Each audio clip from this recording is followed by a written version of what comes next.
For some time now, I've been really fascinated by special journals that I have seen made on YouTube and on the web. And a lot of these have themes, you know, scrapbook albums, trip albums, general notes albums, things like that.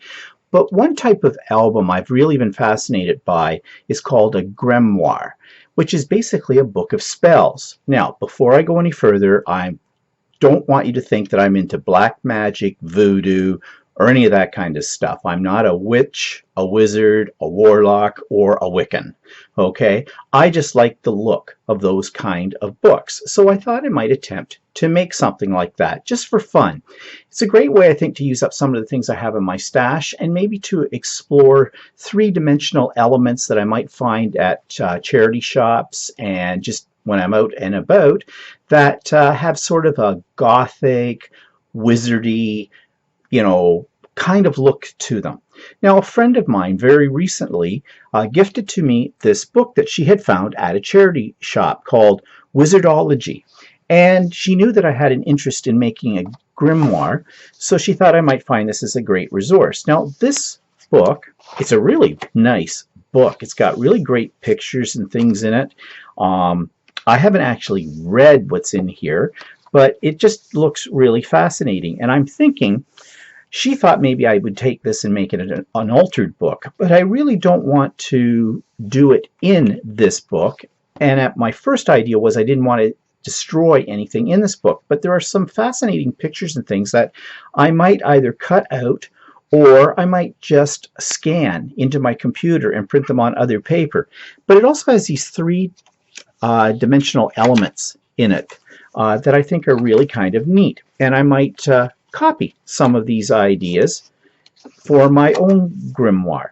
So it's a great little resource book to give me some ideas of how to make, you know, different elements to make my book look interesting. So we'll come back to this later on. Now, this process is going to take some time, and the first thing I need is something to create as a grimoire. My first idea was to actually make a journal from scratch, a hard-covered journal. I haven't made one of those in a long time. But then I got thinking about things I've got lying around that, you know, I didn't really want to throw out, but are basically useless to me now. And this is like last year's agenda. Now, I bought this at a Japanese dollar store kind of a thing. I think it wasn't $1 though, it cost me about $6, and I used it last year as my agenda. And so I have some of the pages filled in. But I'm thinking, because it's got this really nice spiral bound section to it, and it does have a laminated cover and back, that I might be able to use this as my grimoire if I pull out some of the pages and gesso over top of them and add background papers and things like that. So that's what I'm going to attempt to do with this. Now, the one thing I like too about this is got these tabs, but these tabs I have written on in most cases. Now, I could leave the pages as they are and just gesso over all of them, which will take some time, and that may cover these up, but I'm afraid that some of this will bleed through. So what I'm thinking I'll do is, you can tell in my first in January I got real excited and I started making notes day by day and things like that. Well, that kind of petered off after a while. February I did sort of the same, but by the time I got to March, I don't think I was doing that at all. I wasn't. So there's all these blank pages that I think gesso would cover over very nicely. So what I think I'll do is I'll tear out the pages that I have written on and leave the ones that I haven't, and then I'll gesso over top of those. Now, I'm not sure so much. I like these little tabs, but they are only paper, and I have written on them because of the way it was designed. So I think I'll pull those right out. Now, I may put in tabbed pages into the grimoire. I'm not sure yet, but I'll just make my own for that. So that's what I'm going to do to get started with this. I'm going to tear out pages I've written on, see what I have left over. This is going to make this less thick, but then again, if I put in three-dimensional elements in it, it will accommodate those better. Also, I'm a little concerned about the covers because they are laminated, and I'm not sure if gesso is going to stick to them or it's just going to peel off. So I might have to find something else, or I'll just use scrapbook papers or something like that, just and some matte medium, and stick down over the top of them. So this is all a big experiment. This is going to take some time, and I'll keep you up to date as to my progress with all of this. So I have finished gessoing the pages and the covers of this old agenda book. I did take out some of the pages because you can see there's quite a few in here already, and I didn't think I needed any more than that. Plus I want to leave more room for 3D embellishments. So I've got them gessoed. I didn't completely cover them so that you can't see some of what was on the original pages. It's still coming through, but by the time I get done putting other layers of material on this, that's not going to be evident anymore. So now I want to age the pages. I'm not going to worry about the covers for now because I think I'm going to cover those with something, but I want to make the pages a bit aged. And I could do it as tea dye, but why go to the bother when you can get products like distress sprays? Now, I have not used my distress sprays in quite a long time, so I don't know if these nozzles are clogged or not. And I picked out 3 shades of browns: tea dye, frayed burlap, and vintage photo. And my idea is to just spray these on each one of the pages. I'll probably have to dry them with a heat gun, so this process is going to take a while, and see if I get sort of an aged look. Now, I'm not concerned about this being the coverage of this being complete, because again, this is just another layer that I'm putting on here, and there will be other layers of products on top of that. So I'm going to start with my lightest spray, which I think is the tea dye, and I'm just going to see what happens here. Now, this is a brand new bottle. Brand new as in I've probably had it on my shelf for 4 years, but it's never had the cellophane taken off of it. So we'll see what happens here. And I'll add a little bit of frayed burlap and a little bit of vintage photo. Okay, now I think I'm going to blot this. So I'm just going to grab a paper towel.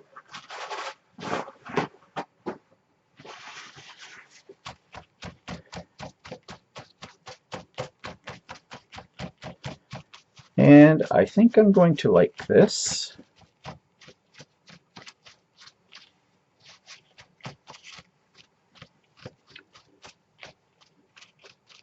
Yeah, I'm kind of liking that effect. And then I'll take my heat tool.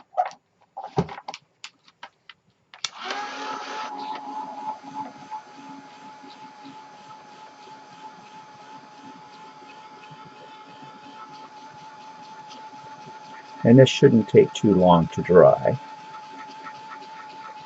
Now I notice there's some things that were on the page originally that for some reason are peeking up through, but that's okay because I don't mind that at all. It gives it a bit of a more rustic look. So just dry it until it's not glossy looking anywhere.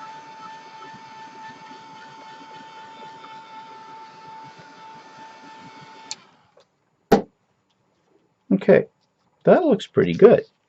So I'm going to continue. I'm going to do this to all the pages in here, and then we'll take a look at what I might be doing with it after that. I'm about halfway through the book, and I thought I'd show you my process. So I just take my sprays, and as I said, I'm using 3 different colors, and I'm just letting them fall where they may, and then I'm taking a paper towel. It's a bit of a messy process, and I'm just dabbing.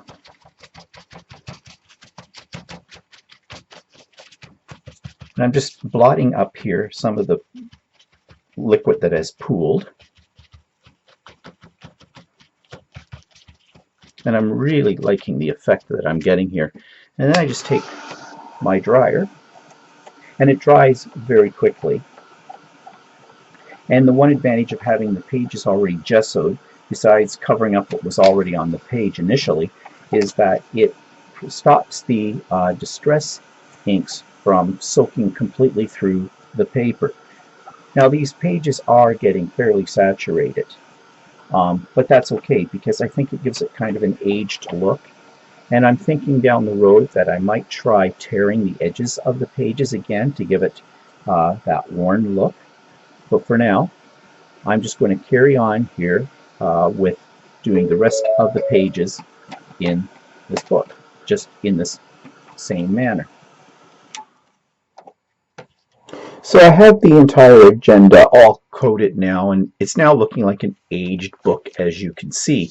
And what I also did was I sprayed each of these pages with workable fixative just to seal the distress inks because they will run when they're wet. Well, now that I've done that, I'm ready to do the background pages, the initial background pages, and that's what I'll do in the next segment. So, wouldn't you know, I've changed my mind.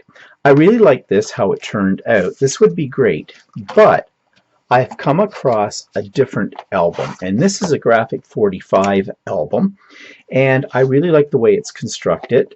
It's very sturdy. There's a lot of pages in it, and has these pages that have blank tags as well, and there's even pockets inside here. So I'm thinking this is more versatile than the other one that I spent all that time distressing. But I'll save that for a project in the future. This is what I'm going to use for the Grimoire, I've decided. So the first thing I'm going to have to do with this is I'm going to have to design some background pages. And that's what I'm going to do in the next segment. So now I'm going to put my background papers into my Grimoire. And I found this paper collection called Codex Leonardo by... Good question. By Ciao Bello. It's made in Italy. My local scrapbook store has just started to carry this line of paper, and I love it. They've got some really great designs. And although I have a ton of paper, I decided to actually buy this pad because I liked the design of it. It's very old looking, it's very vintage, it's very steampunkish, it's very Renaissance like in looks. And there are some really beautiful papers in this set. Now these are some cutaways, some tags, which I think will come in useful as I work on the Grimoire. And they're double-sided sheets. One side has more of a pattern than the next, as you can see. But I really, really like all of these papers. I think they're fantastic. Look at that. That is absolutely gorgeous. And just very keeping with the mood that I'm trying to create in this Grimoire of something that's very old, something vintagey. And these are little tag-like pieces that can be cut out and used as page embellishments. And again, another page here. I'm just completely fascinated by this. And I'm so fascinated with it that I really don't want to cut it up, on the chance that if I want to use this type of paper again in a future project, I may not be able to get this particular collection. So I decided to do something that technically might be a violation of copyright. However, I did buy this paper pad, and I am not selling the Grimoire. Therefore, it's for my own personal use, so I think I can get away with this. And what that is I took each of these pages and I scanned them in my printer. Now, one thing about my printer, its scanner bed is only big enough to handle 8.5 by 11 sheet of paper, and these are 12 by 12. So what do? Well, I didn't really want to use the entire sheet of paper. I just wanted elements of it because my pages are only going to be able to handle a 5 by 7 piece. So what I did was I took my paper, I placed it on my scanner bed, I scanned it, but I scanned it at 5 inches by 7 inches in size. Now, that doesn't mean I reduced this page because I couldn't do that. What I did was I just selected a 5 by 7 section of the sheet and scan that. Now, in most cases, I was able to get, 2 to 3 decent looking scans from the paper. And what I'm going to do right now is I'm going to insert a little video to show you how I did this process. So I thought you might be interested to see how I create my background pages for my Grimoire. And as you know, I have this paper pad that has some really cool graphics, and I don't want to cut it up. So I'm taking pieces of it, scanning it into my computer, and then I'll print them out. So as you can see on my big screen here, I have an image from down here that I just highlighted and scanned. So I've used my scanner in my the software that came with my printer to be able to do multiple scans from the same 12 by 12 sheet of paper. Now I can't get a 12 by 12 sheet of paper in its entirety on my scanner bed. So I've only got part of it scanned into it, as you can see here, about 3/4 of it, or 8.5 by 11 basically is the size. But there are some interesting images in here, and I have set this up in my settings so that I have a 5 by 7 frame, and that will fit very nicely on the pages of the album that I'm using for the Grimoire.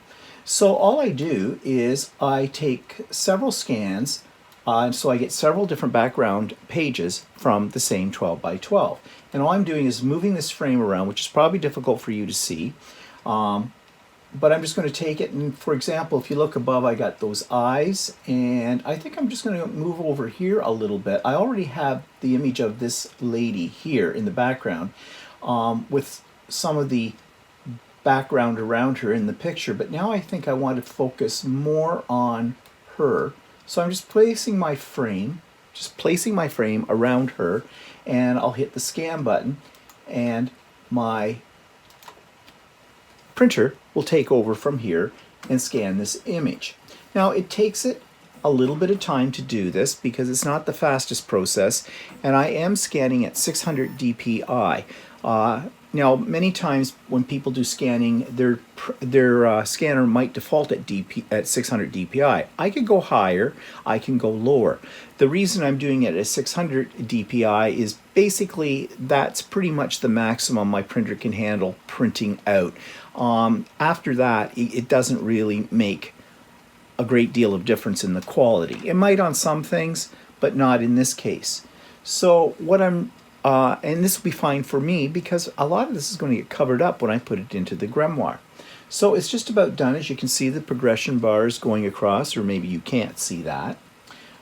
But we'll just give it another few seconds here, and I'll show you what I scanned. It'll come up here onto this screen, and you'll be able to see it. And it's almost finished up. And it's saving the image now, and I told it where to save it, and it's opened up my folder that I'm keeping them in, and I've set it up to do an automatic labeling of this file. So I'll just open it and show you what I got. And there it is, right there on my screen. Don't know if you can see it that well, but that's it. So that's what I'm going to do in this paper pad. I'm going to go through various pages. I'm going to take several scans, and then I will print them out onto some cardstock, and I'll have my background pages without destroying the paper pad, just in case I ever want to use this paper pad for another project. So now you've seen the process that I used for scanning these papers into my computer, and then I used Photoshop Elements to print 2 of these pages, 5 by 7, onto a single sheet of 8.5 by 11 cardstock. I started out using a manila cardstock, as you can see here, because I thought it would go better, but for some reason, and I've had this problem before, some cardstock, although it's the same brand, the same size, the only difference is the color, does not automatically feed through my printer as well as plain white. So I got a few of these on the manila, but then I had to revert to the pure white. It doesn't, oops, that's not the pure white, there's the pure white. But it doesn't really matter because, as you can see, you're not going to see the color in the background. So no problem with that. Now I made quite a few of these, but there are about close to 30 pages in this particular the Graphic 45 album that I'm using for this. So I printed these out. I used my paper trimmer to cut them, and now they're ready to go. So you can see I've got quite a stack. And I haven't destroyed my paper pack. I can use that for future projects as well. And they scan very nicely. I scanned them at a high resolution, as I said in the previous segment, at about 600 dots per inch. And they've come out really well. Now you might want to know what kind of printer I'm using. I'm just using a Epson workforce printer. It's the ET2550. It has the tanks on it, so I'm not going to run out of ink soon. And it was a fairly expensive printer because of the tank system. It was about $300. But basically any inkjet printer is going to work for this. Is the ink waterproof? Don't think so. So I may have to, if I'm going to put any wet elements on top of these once I get them into the album, I may have to spray them with a matte fixative, a workable fixative, and that will protect it, and I can add my wet elements on top of it. But I'm not going to worry about that right now. So right now I have these pages, and in the next segment what I'm going to do is I'm going to show you what it looks like when they're adhered to the pages of the album. And I think I am probably going to do some treatment to the edges of these, probably just go over them with a little bit of ink, probably in a walnut stain or something like that, just to give it a little bit more of an aged look on the edges, and then we'll go from there. So that'll be in the next segment. So I have now put my background papers onto each of the pages in this album, so I'm going to show those to you. Now what I did was, after I had these cut out, I went around them with a dark brown ink just to make them look vintage again, or a little bit more vintage, and I've just covered every one of the pages. Now when I came to the pages that have a pocket in them, I simply took the piece that I had printed out and cut it so that I could put the bottom half of it, or bottom third of it, on the bottom part of the pocket and the top third above that. Now I haven't done anything with the tags that came with this album yet. I'm going to wait until I start decorating pages to decide what I'll do with those. Some of the pages don't have tags. As you can see here, there's a pocket but no tag. And in the paper pack that I have, there are some tags in it that I think would go along with this very nicely. Or I may just do tags that have spells on them or something like that. So you can see, I think this paper series, this paper pad, works very well with this book. I did leave a little bit of a margin all the way around just to separate it out. This is another one of the tag pockets.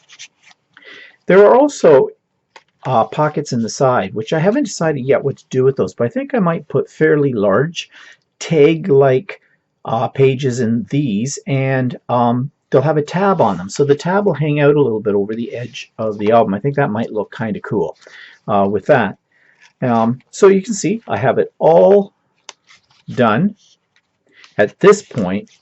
Now what we're going to come to is the decorating of the pages, and I'm not sure yet how I'm going to do that, but I have collected a variety of things that I think I can use in here, and I think there's enough space in here, if I'm careful, to put some 3D embellishments as well, and I think the book will still close okay. I'll have to experiment a little bit with that, but we'll see. And of course I haven't done the back or the front cover nor the spine yet. I'm saving those for later on. Probably when I get closer to the end of this album, that's when I will do these pages. So that's what we've done so far. So the next stage of this is to start actually developing some of the pages that will hold spells and things like that. So this is the cover of my grimoire, and as you can see, it's got a faux leather type cover to it, and I'm going to show you how I made this, but I'll just let you see a little closer detail. This is actually Cricut faux leather, which is a vinyl product, and it's really meant to be put into the Cricut maker and cut. But what I decided to do was to sew on it. Actually, I embroidered on it, and I had this design that I created in my embroidery machine. Already came this one part up here, as you see it, but I just added 3 more, and then I stitched a single line of stitching all the way around it to frame it, and then I used a zigzag stitch to keep all my layers together because there are layers here. Now I have 3 layers of batting under this, plus I have some tearaway stabilizer as well. And that's the sandwich that I built that I placed in my hoop and put under my embroidery machine. So I'm just going to show you what that hoop looks like. Right now I have my stabilizer, tearaway stabilizer, and I've hooped it along with 2 layers of batting, and this is just quilt batting, probably about an 80-20 blend of polyester and cotton. And I just quilted that, or just layered that in the hoop. And then what I'm going to do is I'm going to put a 3rd layer just on top. This is called floating. So I'm just putting it there. And then I have my vinyl right here, which I need to roll the other way so it doesn't keep rolling up. That's one thing that annoys me about Cricut vinyl products. They all come on a roll and they all do this, and you have to kind of flatten them out. So I'm going to lay that on top, and then I'm going to start my stitching process. Now I'll just take you over here and show you what the design looks like on my sewing machine. So that's what I have there, and that's what's going to stitch out. Now you can see the time it says it's going to take about 29 minutes, but I have it set at the highest speed, and I'm going to drop that down to about 600. Gives me a little bit more control if there's a problem. And I've got it all set up. I'm just using straight black thread in this, and I have a white thread in my bobbin because no one's going to see that. And I'm going to get started with it. So I'll come back after I get the hoop installed onto the sewing machine and show you what this looks like. So now the machine is embroidering my design into it, and you notice because I've used 3 layers of batting underneath, I'm getting a very puffy look, which is fine because that's exactly what I want. I want to make this look 3-dimensional. I want to make it look like an old book, and if you think about it, old leather-bound books often had sort of a puffy type of texture to them, and that's what I'm going for on here. So I will come back once this is getting closer to the end of this process to show you what it looks like then. So now I've done the frame sewing, the straight stitch that goes all the way around the design, and I used the same design as I used on the cover, so the cover, the front and the back will look the same, and I did the zigzag stitch all around to keep my layers together. Now I did go around the layers with a black Sharpie, although it's still some of the white is showing through, so we'll wait and see when I get it on how that's going to look. But for now, that's the back piece. And now I'm working on the spine, and I've actually already embroidered it, but I haven't done my little stitching around it yet, so I'm going to do that now. So I have all of my quilted panels on the album, and you can see that I've added this very rustic burlap strap. Now what that was a piece of burlap fabric that I just cut into 2 strips, joined together, and then I did a zigzag stitch along the edges so it would only fray so far, and also down into the center of the strip itself just to reinforce it. And I've glued that underneath the panels on the back and on the spine of the book. So here's what the side panel looks like, or the spine, and here's the back, which looks very much like the front because it's the same design. But as you can see, there's no strap, no burlap coming out from either one of those or around it to cover up the design. I buried it underneath and reinforced it. And I just glued this all down with a glue gun. I put plenty of glue on all the panels and on the ribbon itself to keep it secure. And that's what's holding it down. So now I'm ready to start decorating or embellishing the inside of the grimoire.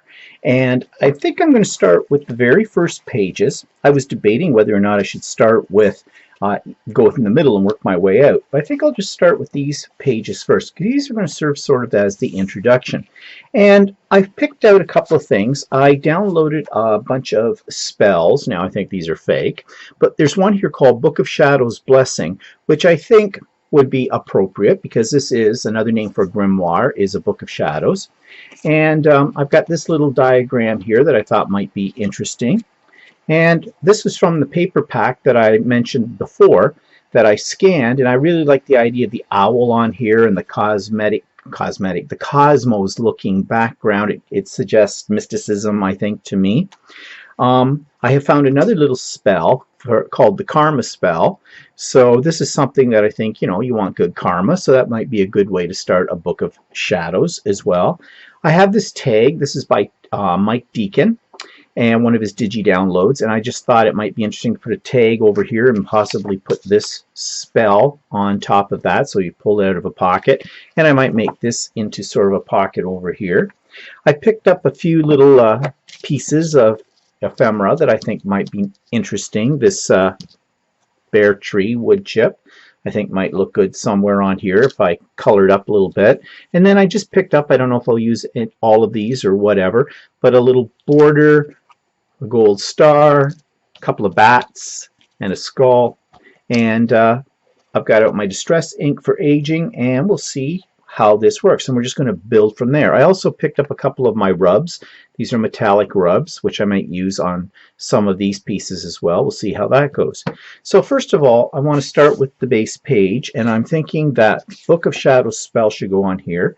I don't really like this looking like a white border on here. I think I will tear the edges, and that's going to give it that very rustic and ancient look, and that's what I want to achieve in my grimoire.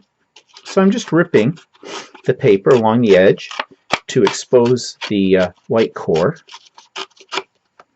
and I'm just going all the way around this, and I'm not being too terribly fussy about how I'm tearing these pages off. I do want to leave the text though intact, so I try not to rip that. You really can't. You can, if you look at it very carefully, you can read what this says, but it's a bit blurry. Part of that is because of the way I got the image off of Google Images. It was a low resolution, and when I blew it up a little bit and printed it out, it did that. But you want to know something? I don't care. It's more for the overall visual effect than anything else. So that might go there, and I'm going to use that as a base. I'm wondering if I should take a stencil and some ink and just add a little bit more texture to this. I'm kind of covering her up, and I didn't really want to do that. So maybe it would be better over on this page here. We do read from left to right, so yeah, maybe it would look better there. And I don't think I'm going to add any texture to this, but I do want to darken the edges. So I've got out my distress ink, and this is walnut stain. And I'm just going to ink up my applicator, and we'll give this a little bit of that aged look. That's the beauty of when you rip the paper and you get that sort of white core, that it takes ink really well.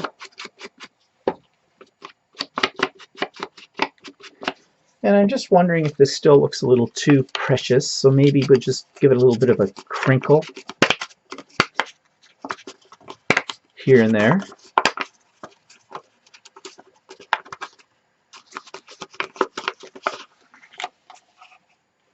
That might be good. And I think I will stick that down. I'm not going to spend a great deal of time trying to figure out the placement of my embellishments on each page. When I do that, I usually end up getting blocked, meaning I have no idea and I can't make a decision. So sometimes it's just best not to make any real hard decisions. Just go with the flow. And besides, this is for fun, and you know, you don't want to stress yourself out too much. So I've got some double-sided tape on that. I could have used glue, but I like double-sided tape for things because it's pretty much instant gratification. Need my little pricky tool here to get this paper off. And here we go. Let's get this stuff out of our way. Okay, hard to pick that up. Okay, here we go. Now, I was going to put it in the center, but maybe I should put it off center a little bit. Yeah, I think I'll go a little off center and even off the cover. Don't want everything to be, you know, nicey in here. We need something down here. Book of Shadows. Little skull might look nice there. Maybe a couple of bats.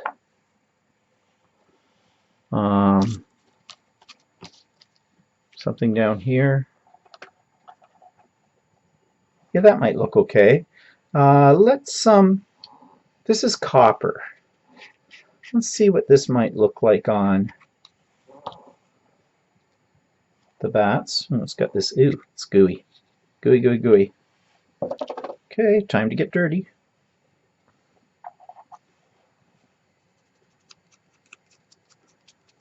Ooh, goes on nice and smooth. It's got a bit of an odor to it. I've never used this brand before. I have used rubs before, but never this particular. Yeah, I'm kind of liking that, so I think I'll do the other bat in the same. A little goes a long way, I found, with this particular rub. I believe it's by, who's it by? Art Alchemy. And it's called, reading the lid here, Metallique Wax Cure Sura, whatever that is, Sura. And it's another language. It does have a smell, not an unpleasant smell, and not a toxic smell, just a smell. Now let's see here. I'll just put this. It is messy, people. It is messy. Put that back on top of the can, and I am going to get a wipe.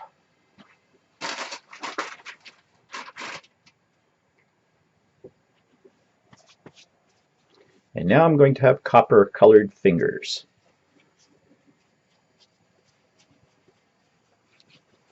But that's okay. Mixed media is messy, isn't it? If you're afraid of a mess, don't do mixed media. Seems to come off, though, fairly readily. Which now makes me wonder about how permanent it is. I don't want it sticking to other pages. I may have to give each of my pages after I'm done with the number of products I put on them a spray of workable fixative just to seal them in. Okay, got that. I'm going to grab a paper towel. Should have had this stuff all sitting over here before I started. And I'm just going to buff these.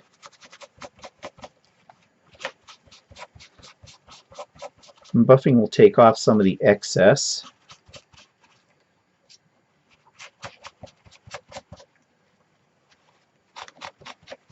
Kind of smooths it out a little bit too and gives it a bit of a shine.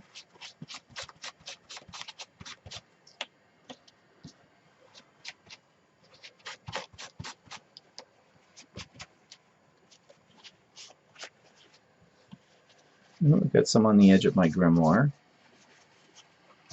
Not that that's a problem. Okay. So I've got those, but I think I want to see if I can add a little bit more of the distress ink to this in the edges.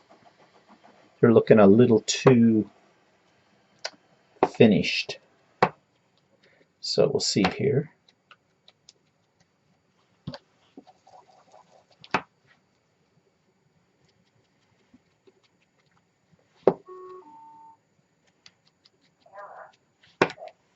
And if you heard that in the background, that's my Roomba. It's vacuuming my rec room at the moment, and it looks like it's had a problem, but it'll just have to sit there until I'm ready for it. Scrunching these up a little bit more. Let's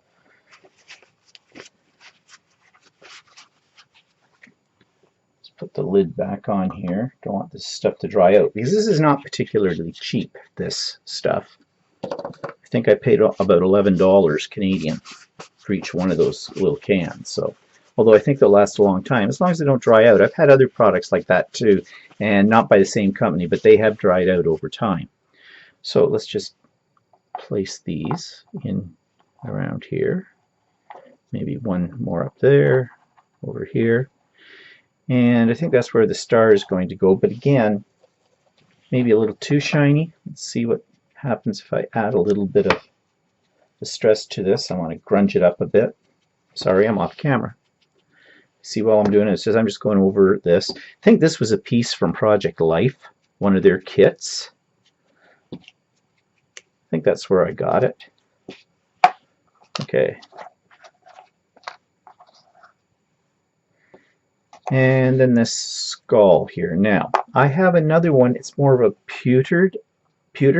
I don't know. Would a pewter look okay on this, or should I just go with grunge? I think pewter might be too much for that. So let's just try to grunge this up.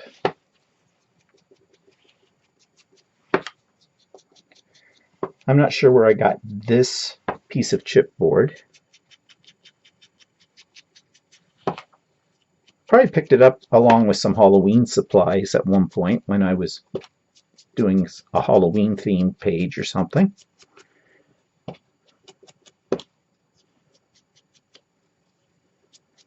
Okay, trying to make the edges a lot darker than the surface just to make it pop from the page.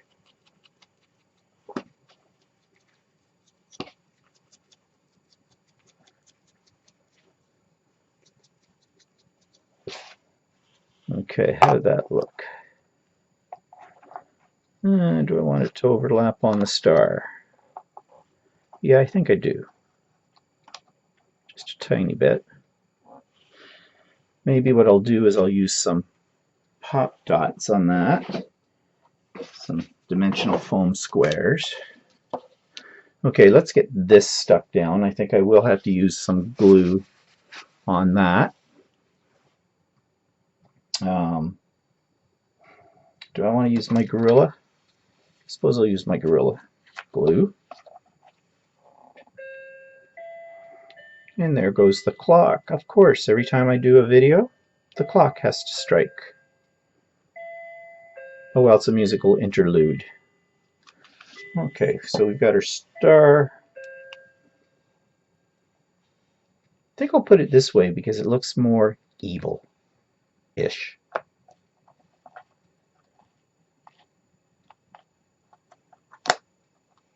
Not that necessarily a Book of Shadows or Grimoire is an evil spell book. It could be spells that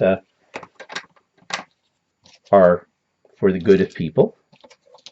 Right now, we could use spells like that, I think. Okay, I want one down here, but that's... I wonder if I've got some smaller ones. I should have some smaller ones in my stash. Here we go. I do. Thought I did. Let's get those out of our way.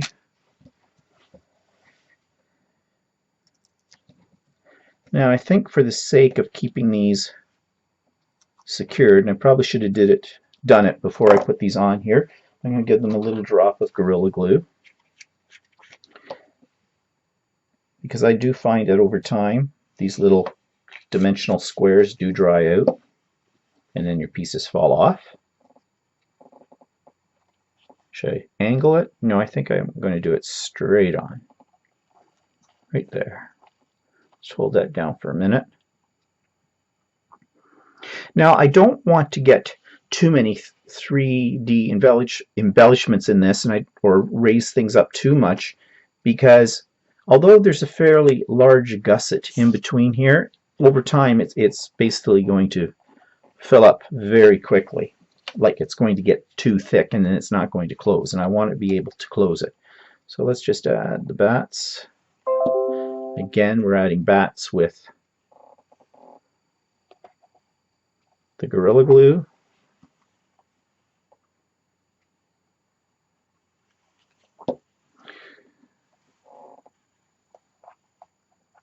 Okay. And I think that's all I'm going to put on that page, or should I add a little border? This little border's kind of nice.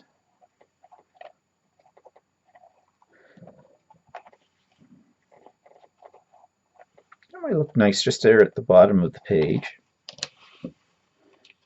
And it's already grunged up. Must have been from another project and grunged it up, but I never used it.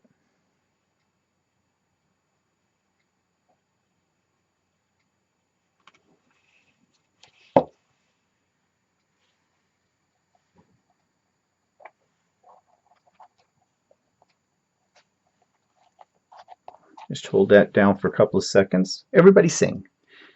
Everybody sing a little song here. Not me. You don't want to hear me sing. I can guarantee that. Just want that glue to take hold.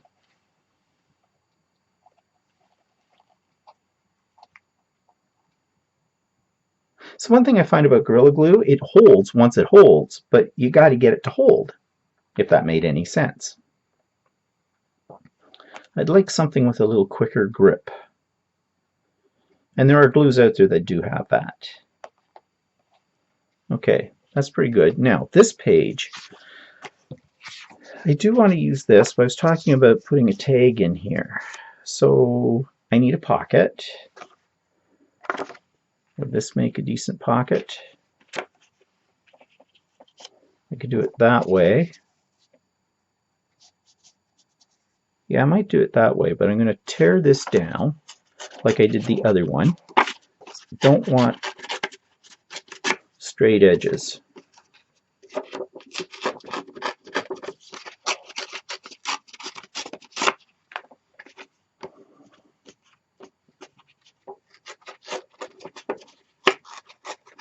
And I don't want to tear too much off my owl, so maybe I'll just go that way. Let's give it a hit with some ink.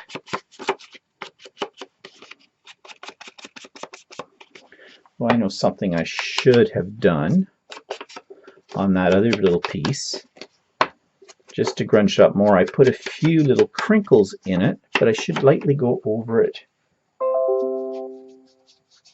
The crinkles will come out a little bit more, just a little. There, that's good. Okay, so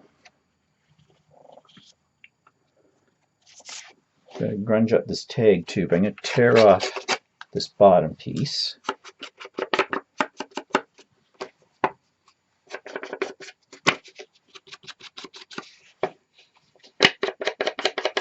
I think my walnut ink distress pad is drying out a little bit. I do have some ink refresher. I do have re-inkers too. Just remembered that, so I should hit it. Although this is the oxide. I don't have any re-inkers for the oxide. And let's just add a little bit of grunge here to it as well. And on this tag, I was going to put this little karma thing, karma spell. And again, I'm going to do some tearing. Maybe. Wow, tough paper.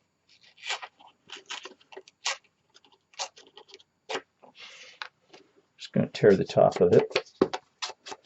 Grunge it up. Walnut ink is sort of my go-to ink for doing, edges of things to give them that vintage look. I could use gathered twigs, or there's a couple of other products. I probably should. That will do this as well. Okay, that looks pretty good. So let's add some two-sided tape to that. Sorry if I'm out of shot here. Got a lot of stuff here on my table and it's taking up space.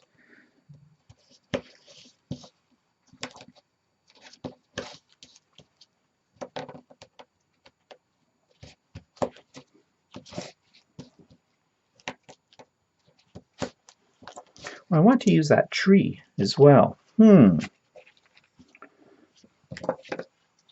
think about that, how can I incorporate that piece? Or maybe I'd save that piece for something else.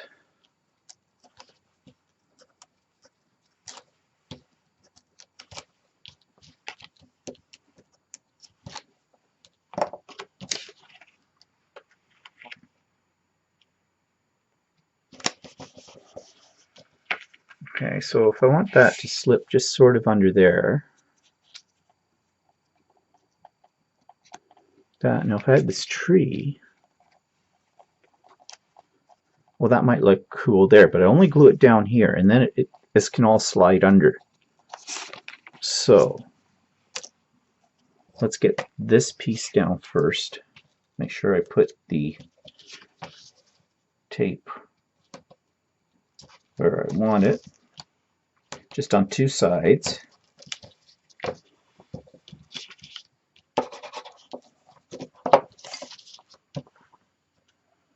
Okay, where did I put my pokey tool?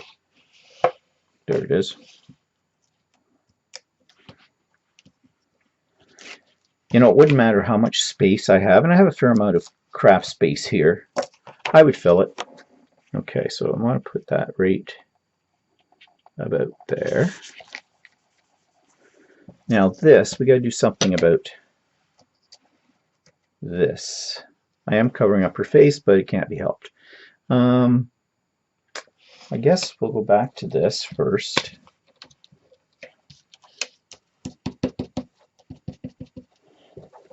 Now, won't get too violent with this because I have found these are by iCraft, these little pieces, and I do love them because they're so very intricate. They must be laser cut, and but because they're so intricate, some of the smaller pieces of them can break off, especially when you're taking them off the packaging. You've got to be really careful. Let's try and get some shadows in here.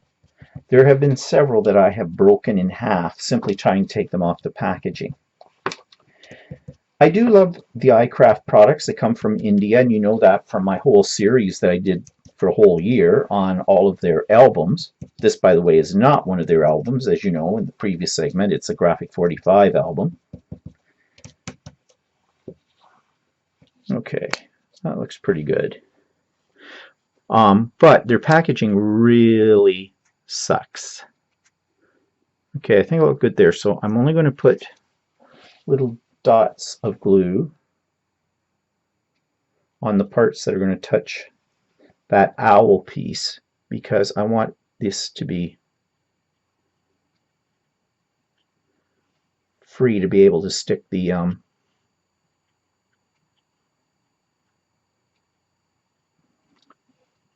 tag underneath. Sorry, I can't glue and talk at the same time.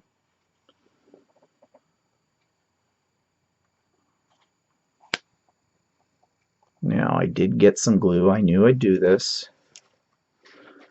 Okay, let's see if I can.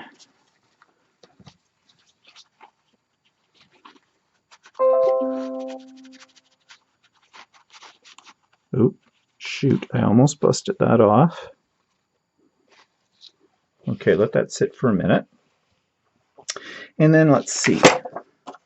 There's my tag over there. The tag should have some kind of a ribbon, but you know, I'm thinking you don't want a nice fancy ribbon. You want something that looks kind of worn and that kind of thing. What do I have? Let me look. Let me grab my scissors and do some pruning off my board here. Ooh, this is interesting stuff. Sorry you can't see what I'm doing. Is that too... This might be okay. It looks kind of mystical and everything. So, and it's blood red.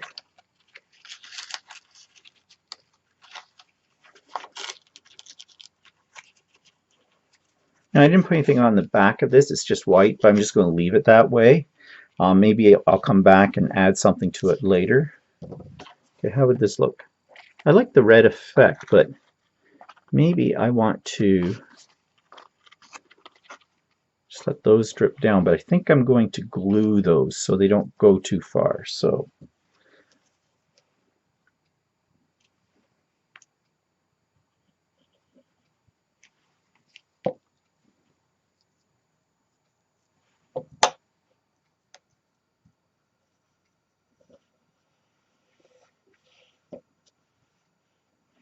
it's going to take a second to get this. Oops, I'm sticking it to everything but the card.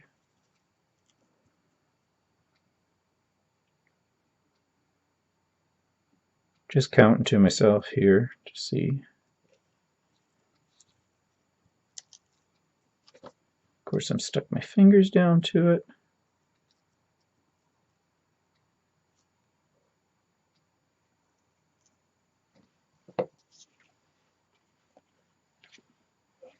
Okay, I'm just going to hit this with my heat gun a little bit.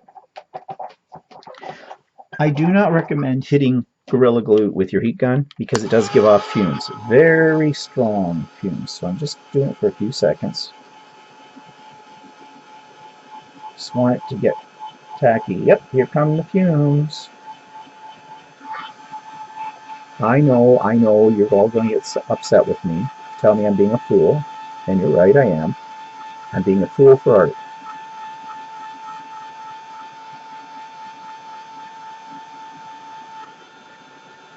Okay. Just going to let that sit for a second. I still want to kind of use this image here. Maybe I could put it down in this corner, or I could put it up there. I'm going to cut it out.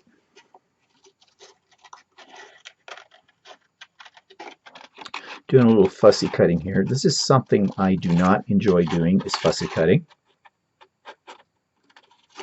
In fact, I could have taken this, since it's already in the computer, and I might have been able to get the Cricut to cut it out for me. But, you know, it's only one piece. And do I want to spend the time it takes to get that set up to do it for one image? And obviously, my answer is no, I do not want to do that.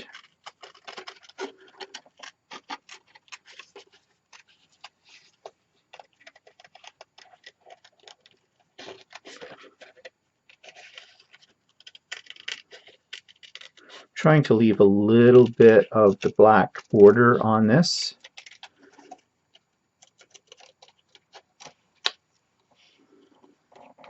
Now, between the fingers, yes, I think I need to.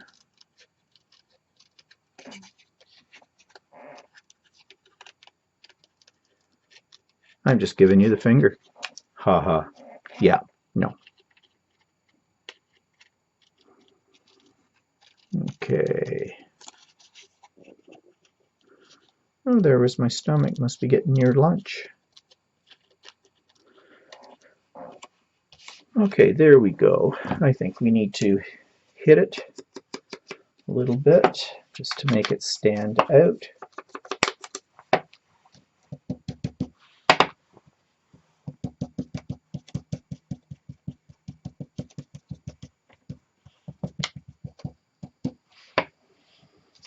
And now, do I want to put it here?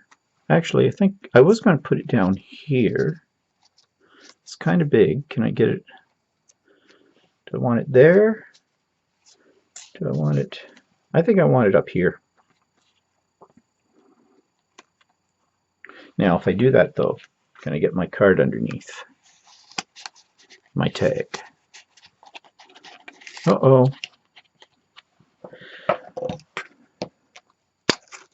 Okay, I'm okay.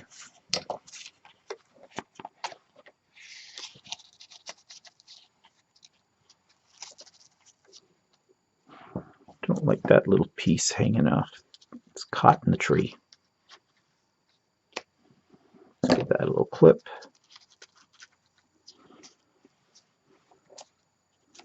Okay, now let's see.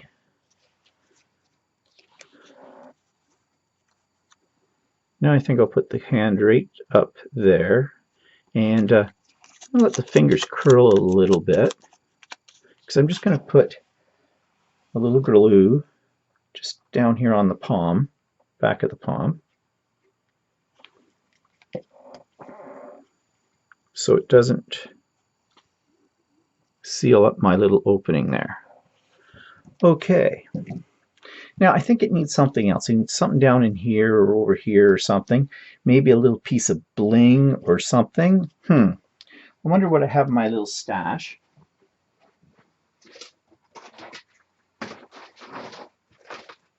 Ooh, I have some little metal pieces here. What I did before I started doing this is I just went through my stash and pulled up all kinds of things that had potential. These are little octopuses. Now and there's little keys. Actually, they're both kind of grabbing my interest here, so let's take a look at the keys first. Key would look good there.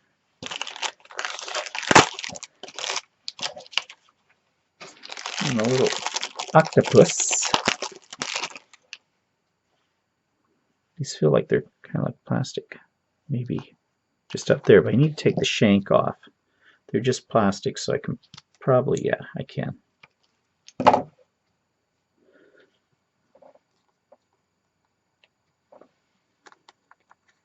Down there. No, I don't want things too symmetrical. Yeah, just like that. Okay. Again, this is where the Gorilla Glue comes in very handy, because these kind of things, it does hold down a little better. I don't happen to have a file, do I? Okay, well, I won't worry about that. I'll just make sure there's a lot of glue on here, because I've got the two little pieces that rise up from it, and that were where the shank was. I think that'll hold. And this shouldn't be any problem. These are essentially plastic. They're not metal.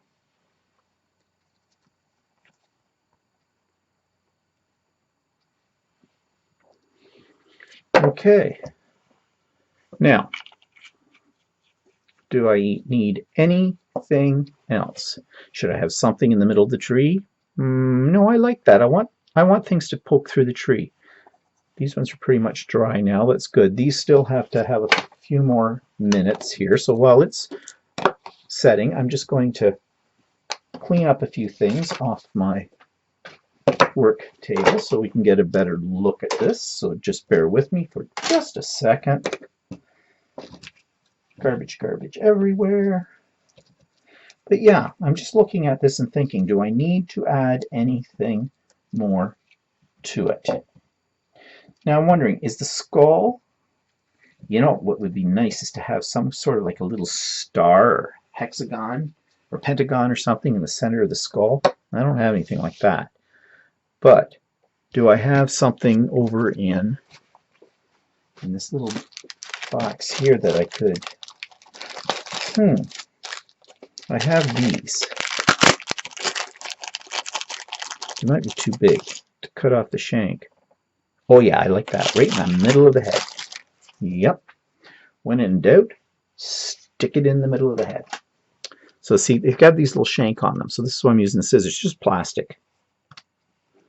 That just cuts that off. And again, with my Gorilla Glue,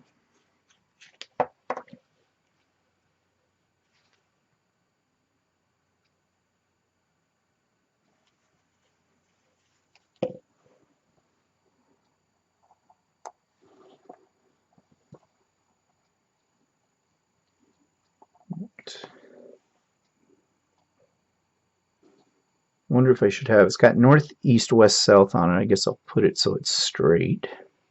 Just let that sit there and dry. And I've lost my cap to my glue. And where did that go? Did it go in here by mistake? I really do need that cap. Okay, well, I'll find it eventually. I'm not going to sit here and let you watch me look for it. It's got to be here somewhere. Yeah, I don't see it, but I will find it. I'm just cleaning up a few other things here so we can get this final thing in my shot.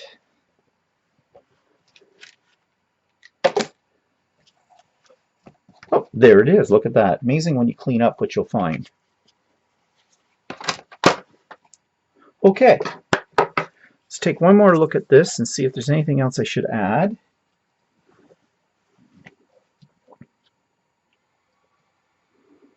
Maybe some veins on the bats, but I don't know how to do that. Better off to just leave it alone right now. Okay, so there's my first embellishments, the opening pages to the grimoire. And in the next segment, I'll do a few more pages. So I've already finished these two pages, which you've already seen. So now I'm starting to work on the interior.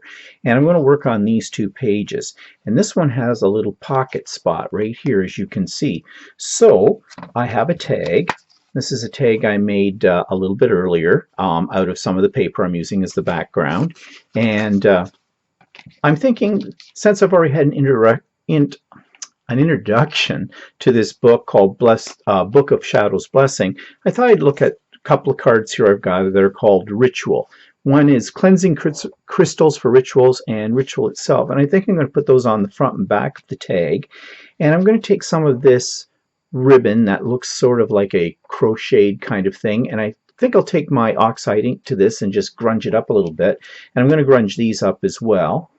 And then I have this cabinet card right here. And since I have a large pocket on the side, I thought I would take this cabinet card and put it here. And this page is going to be about calling upon your ancestors. So I'm going to use that on this page, actually. This page, the tag over on this page, the cabinet card in this pocket. I've already put in a background piece of paper that came from one of my sets of paper that I called up earlier. I'm going to grunge this up. I'm going to add these two ladies to this card as well. So sort of like, okay, so you're calling up your ancestors, so these might be the ancestors, and they've got ladies' names on here like Prudence and Penelope and Patricia and Melinda. So I thought these could be some of those ladies right there. And this is what the back of the cabinet card looks like. And I kind of like that as is. This is a Tim Holtz thing.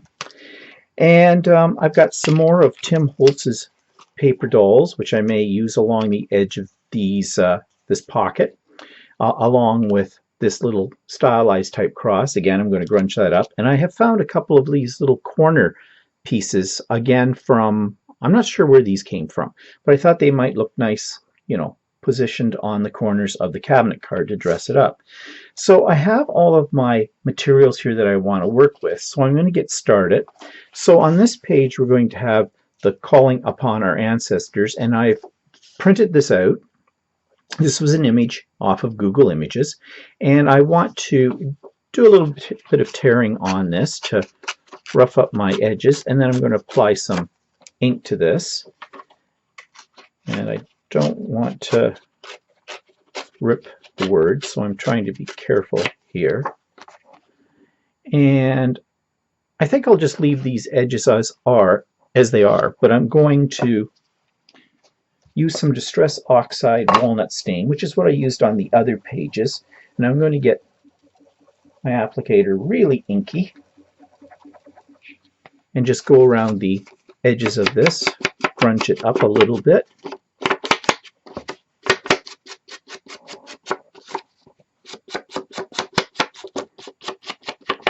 And when I cut this card out from the paper, before I tore up the edges, I did leave a little bit of a white border around it because I like to do that so I have something that the ink can stick to. And essentially the little white border just disappears, depending on how much ink you put on it.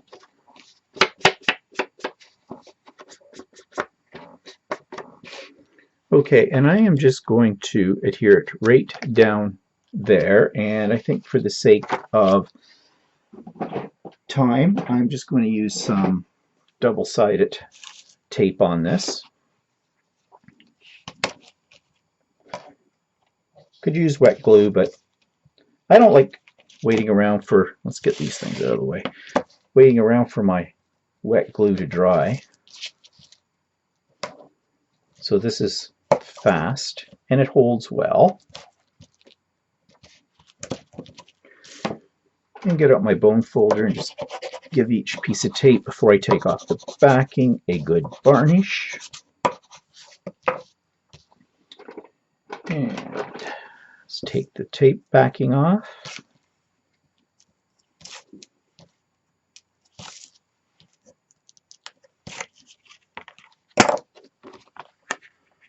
And I'm just going to sort of center this right here. It doesn't need to be perfectly centered. Now, to embellish this a little bit, and since it's calling up my ancestors, I am going to, where did I put my ones? I have a couple of images here, and I don't know if that's one I was going to use. No, I'm going to go for the smaller ones. I'm going to use these ladies down here, and I'm going to use this one up here. It's going to cover my words a little bit, but that's okay.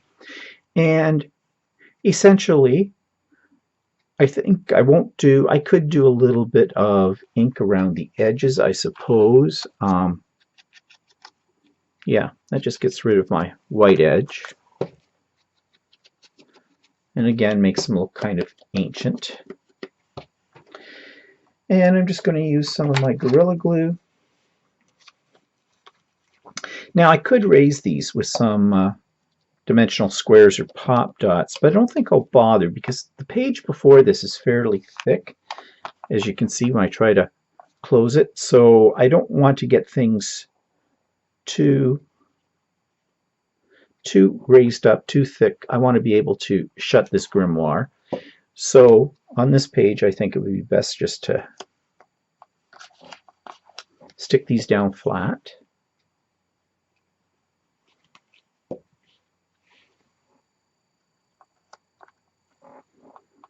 Okay, and I think that's all I'm going to do on that page for now anyways. And let's work on the cabinet card. So as I said, I've already put in this background paper here, so I'm going to grunge this up first of all. Again, just using my oxide walnut ink.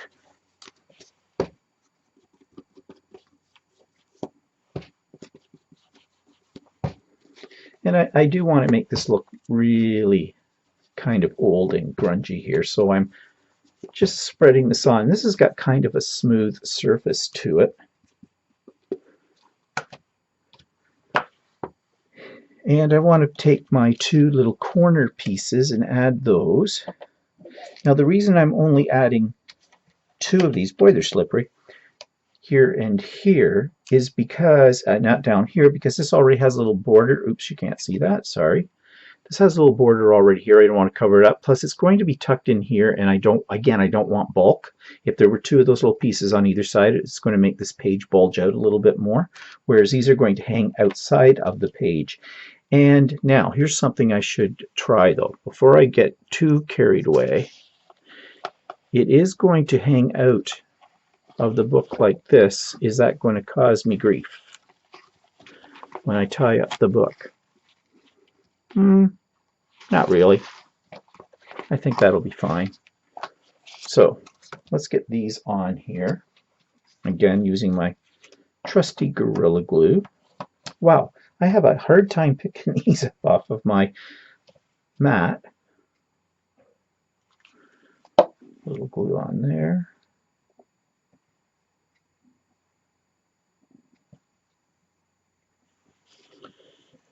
And a little glue on this.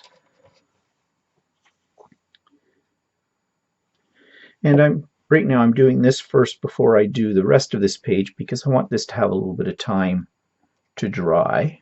So that by the time I get this other page done, this will be set enough that I can just put it right in that pocket.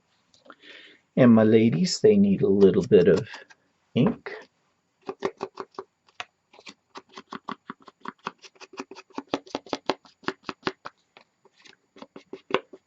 And I'm just also adding a little ink to the lighter parts of this in the front. Just allows me to make it look old and grungy.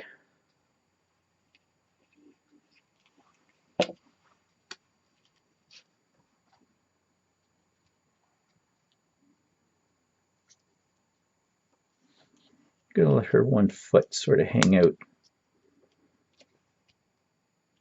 over the base of the card. Gives a little bit of dimension.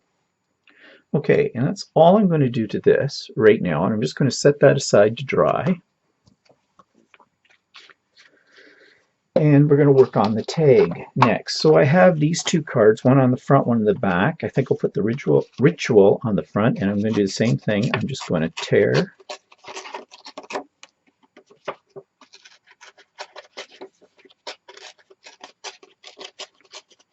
So you see I left a little bit of a white border around this when I initially did the rough cut, just so I would have enough area to tear the paper and not tear too much into the actual card. And I'm going to do the same thing with this one.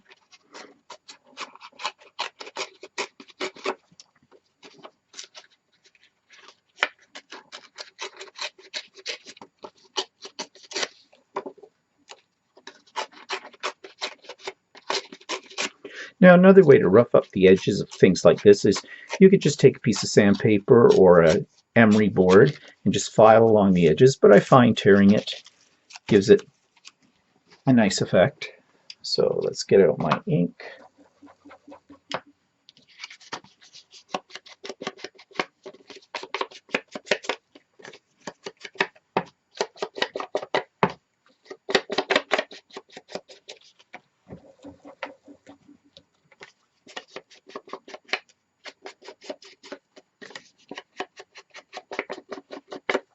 Sorry if I was doing some of that off of camera. I get going on this and I forget all about the fact that I've got a camera here. And again with these, I'm just going to keep them flat because they are going into the pocket. If I get some glue out here.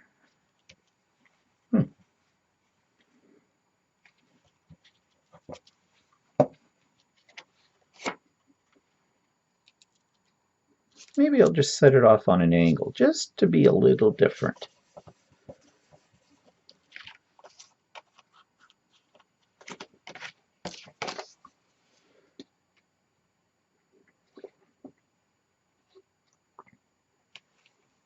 And doing the same with this one.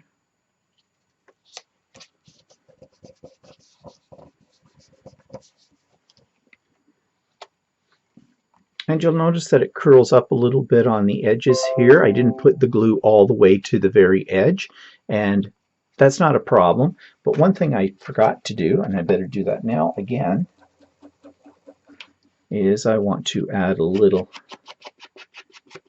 aging on the edge of my tag. Now I could tear this tag as well, but I'm not going to bother because I've already torn the other pieces, and I think that's enough, but it definitely is an option. Okay, now I want to put some of this ribbon in this tag, but I want to gunge it up first, so I'm just going to use my ink again, and there are many ways you could do this.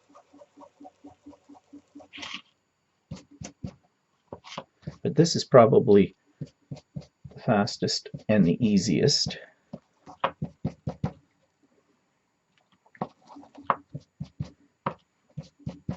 I could use my spray inks on this too, but then I'd have to wait for it to dry. And as I told you, I'm an impatient crafter.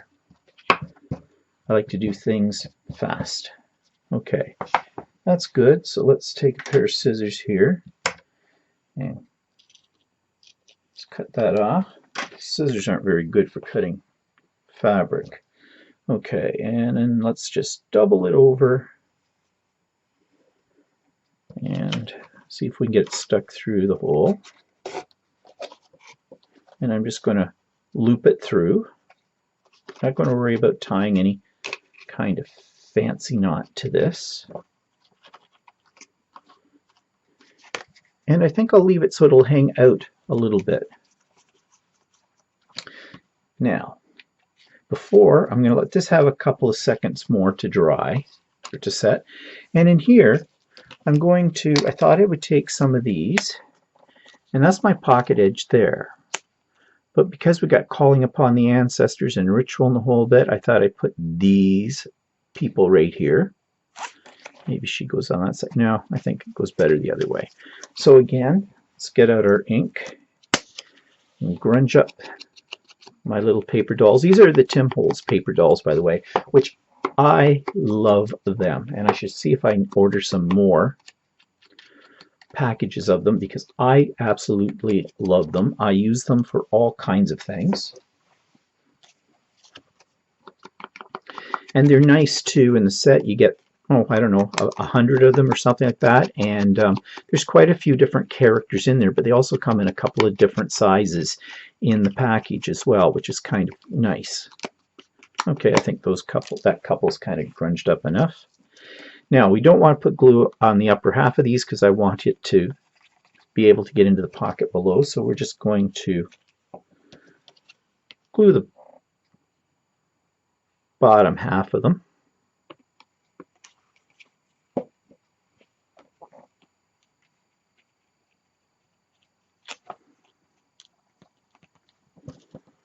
And add this young lady.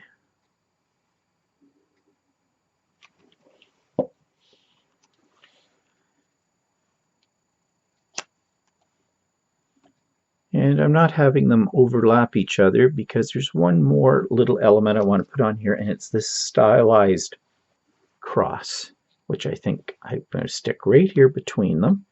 And again, I want to grunge this one up.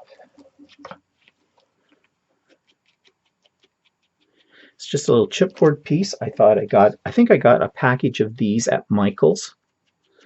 They weren't that expensive,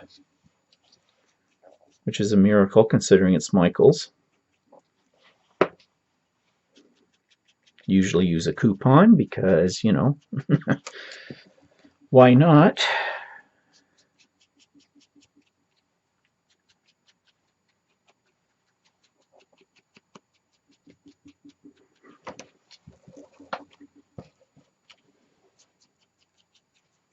Again, I could have used sprays on this. I could have used acrylic paint.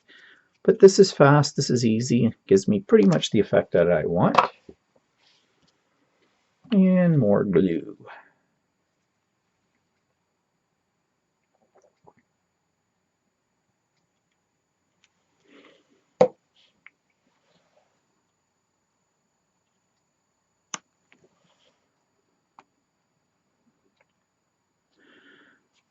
Now I don't need to raise this up on pop dots or anything because it's already a fairly thick piece of chipboard and it already has a bit of dimension to it as such. Now I think I will just take, I'm going to clean up a little bit here. I'm going to take my heat gun to this. Again, remember what I said about fumes from this Gorilla Glue? This is just to quicken up the setting here so that the glue will set a little bit quicker.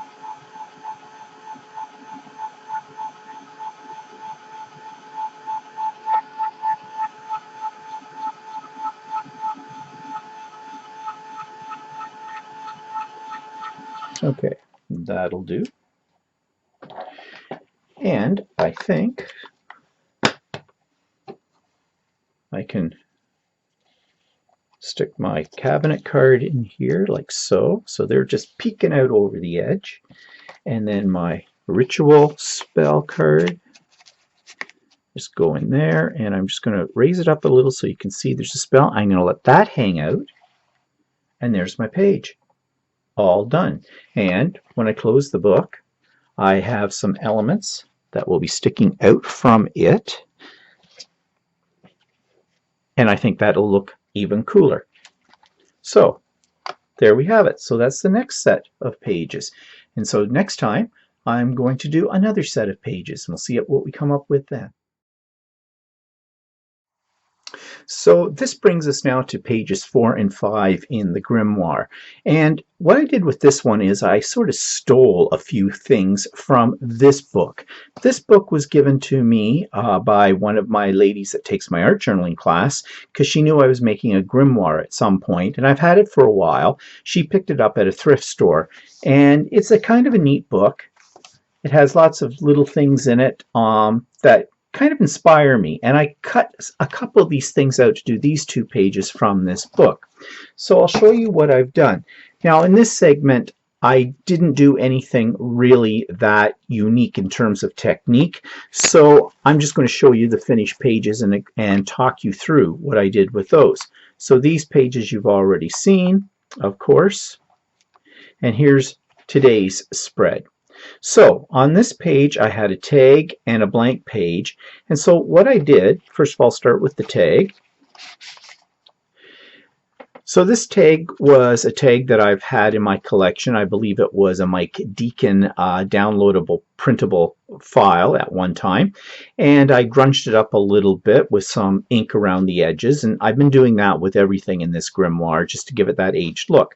And this little book, which I have no idea what it might be pertaining to, it's called a fairy flag, made with care. So really, it was just a little piece that was inside that wizardry book I just showed you. So I tore it out, and it just opens up, and it's got this little piece of material, and it talks about this flag must be waved outdoors by starlight in a place that is near a source of running water.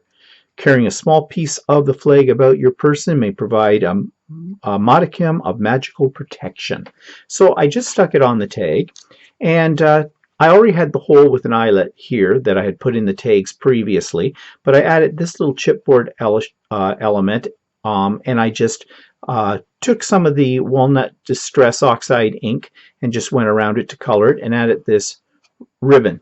And like I said before, I like my ribbons hanging out of the grimoire because I think it makes it look a little fuller, a little more interesting.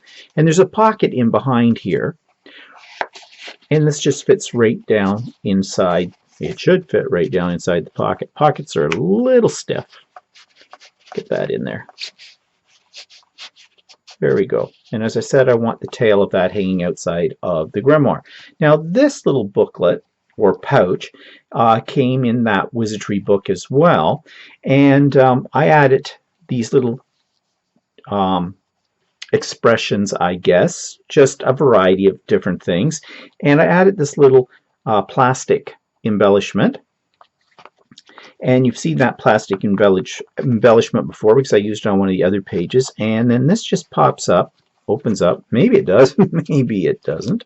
Okay, this is a little awkward. I hope I didn't glue it down. No, I didn't. Okay, good. So it opens up like a little portfolio, and inside this there's a little note. And this little note is from Merlin, the wizard, and it says blah blah blah blah blah about wizardry. So just leave it in there. It's a little interactive element. When I took it out of the book, I accidentally ripped it, so I had to put some backing paper or backing cardstock on it, but I'm just leaving this little tear mark here because I think it just gives it some personality. So that just folds up like that, and this goes in here, and there's little tears and things on it.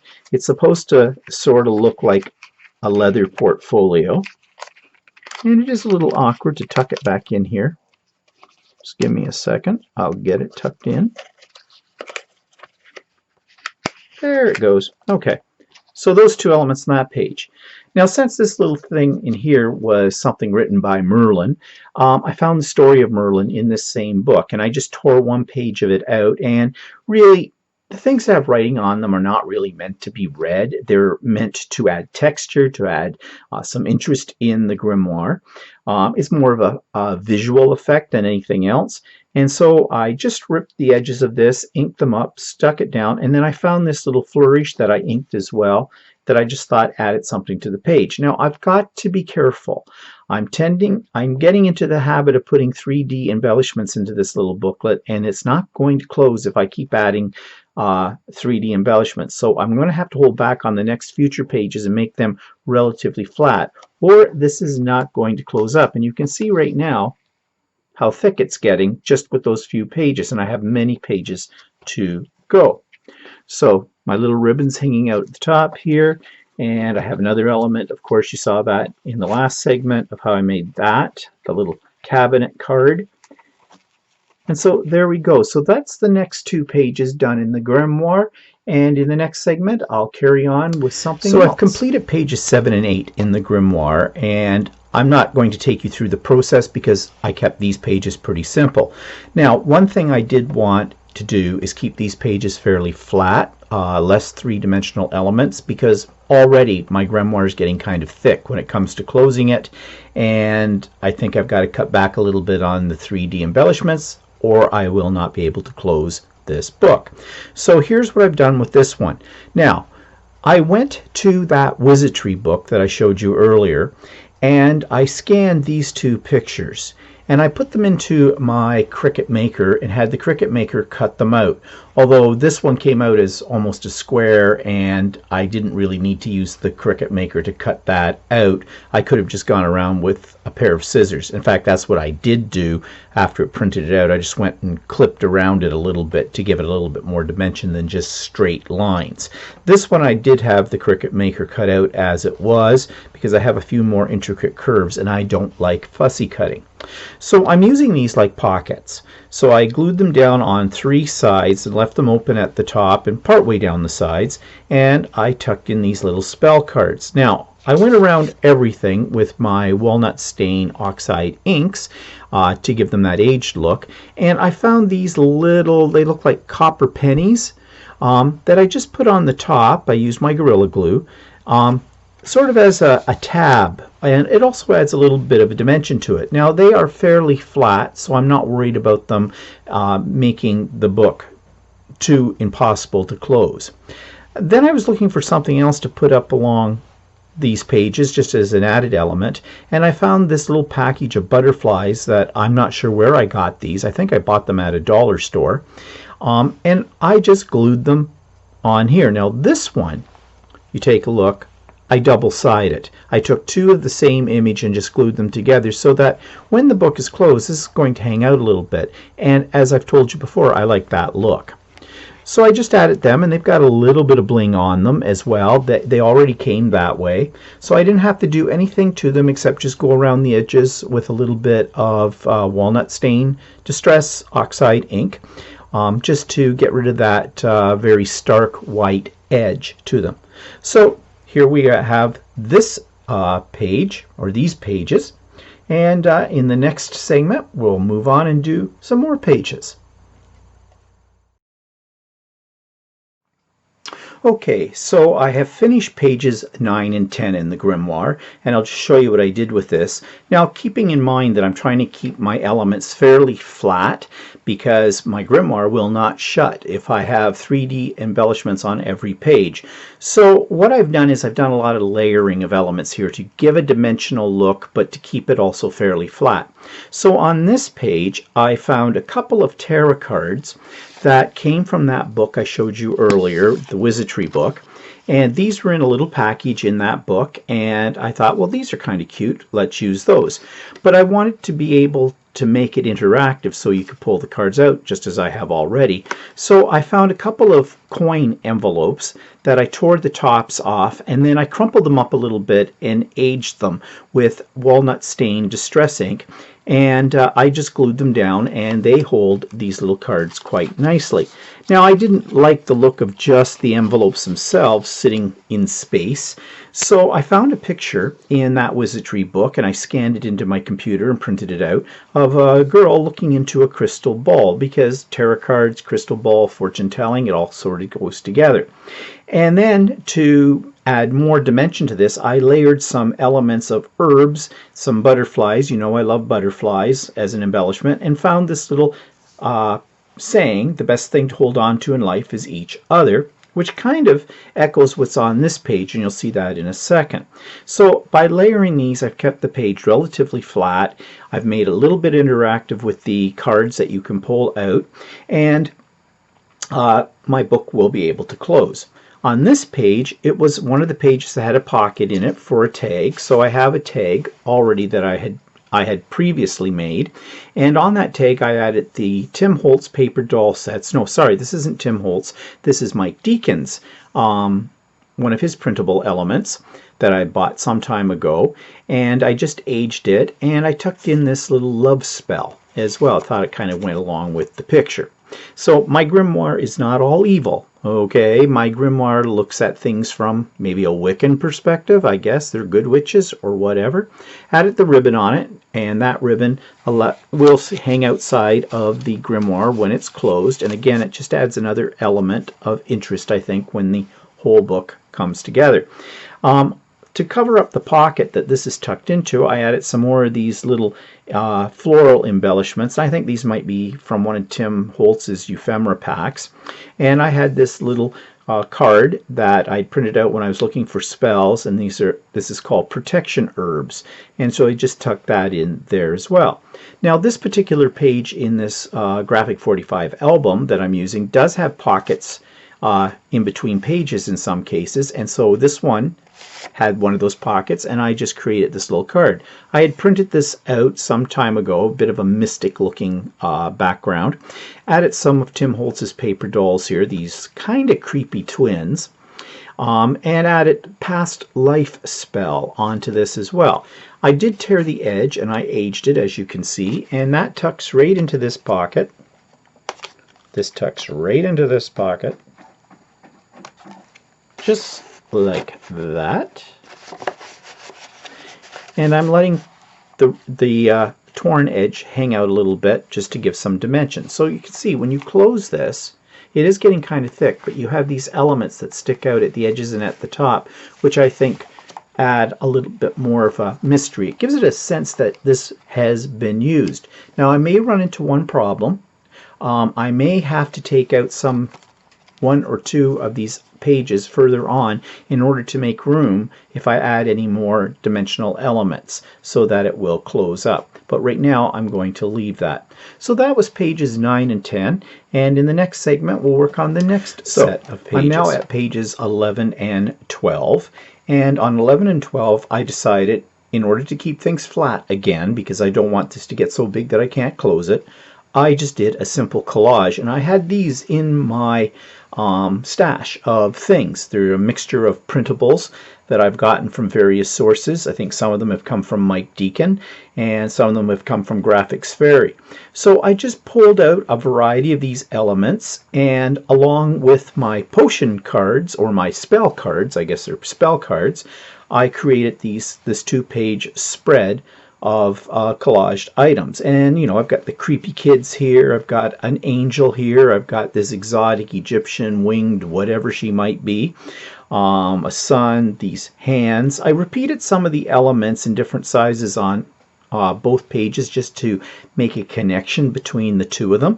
And you'll notice that I put this one so it's hanging out, so when the book is closed it will stick out from the top. Now the back of this was just plain white paper, so what I did was, so that when you flip over to the page it wouldn't look completely stark, I got out a rubber stamp and I just stamped these little, actually they look like they're scientific or mathematical notation, but again just so that this wasn't a stark white background. Now I did go around all the edges of each of the elements with some black ink just to make them pop, and as I said, I glued them down, but what I also did was I didn't put like a solid layer of glue from tip to tip. So some of these are lifting up a little bit from the edges of the page, and that's okay because that kind of gives it a 3D dimensional element without having to add any extra bulk, like by putting dimensional squares or pop dots or something like that underneath it. So here we have a spell to call blood to blood. I don't know what that means, but it's there. And another one for a flying potion, which I thought was kind of appropriate since I've got sets of wings on these pages. So there we have the next couple of pages here in the Grimoire, and it's coming along, I think, quite nicely.